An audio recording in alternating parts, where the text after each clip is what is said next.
السلام علیکم دوستو، آج کے ترقی یافتہ دور میں بھی کچھ لوگ بیٹیوں کو زحمت سمجھتے ہیں، جبکہ بیٹیاں اللہ تعالیٰ کی طرف سے رحمت ہوتی ہیں۔ اللہ تعالیٰ ارشاد فرماتے ہیں کہ جب میں خوش ہوتا ہوں تو بارش برساتا ہوں، زیادہ خوش ہوتا ہوں تو مہمان بھیجتا ہوں، اور اگر اس سے بھی زیادہ خوش ہوتا ہوں تو پھر بیٹی پیدا کرتا ہوں۔ سبحان اللہ۔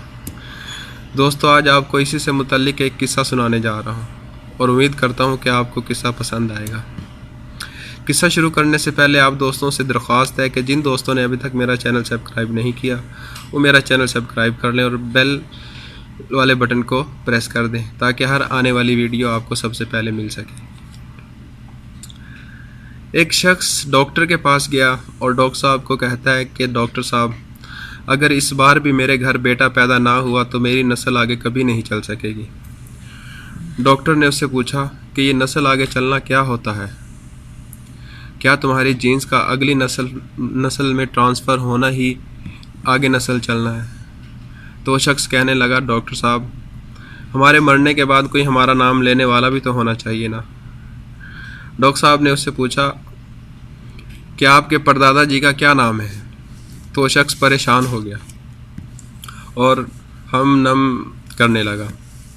ڈاکٹر صاحب نے اس کو کہا کہ مجھے پتہ ہے آپ کو اپنے پردادا جی کا نام نہیں آتا، اور آپ کے پردادا جی کو بھی یہی پریشانی ہوئی ہوگی کہ میرا نام کون لے گا، اور آج ان کی اولاد کو ان کے نام تک کا نہیں پتہ۔ آپ کے مرنے کے بعد کوئی آپ کا نام لے یا نہ لے، اس سے آپ کو کیا فائدہ ہوگا؟ کوئی آپ کا نام لے، اس سے قبر میں پڑی آپ کی ہڈیوں کو کیا سکون ملے گا؟ کام کوئی ایسا کر جائیں کہ دنیا آپ کو یاد کرے، بے شک آپ کی نسلیں آپ کو بھول جائیں۔ علامہ اقبال رحمۃ اللہ علیہ کو گزرے ہوئے کافی عرصہ ہو گیا ہے، لیکن نصاب میں آج بھی ان کو یاد کیا جاتا ہے۔ گنگا رام کو فوت ہوئے کافی سال گزر گئے ہیں، لیکن گنگا رام ہاسپٹل کی وجہ سے لوگ آج بھی گنگا رام کو نہیں بھولے۔ ایدی صاحب کو فوت ہوئے کافی سال ہو گئے ہیں، لیکن ایدی صاحب آج بھی زندہ ہیں اور ہمیشہ زندہ رہیں گے، اور لوگ ہمیشہ ان کو یاد کرتے رہیں گے۔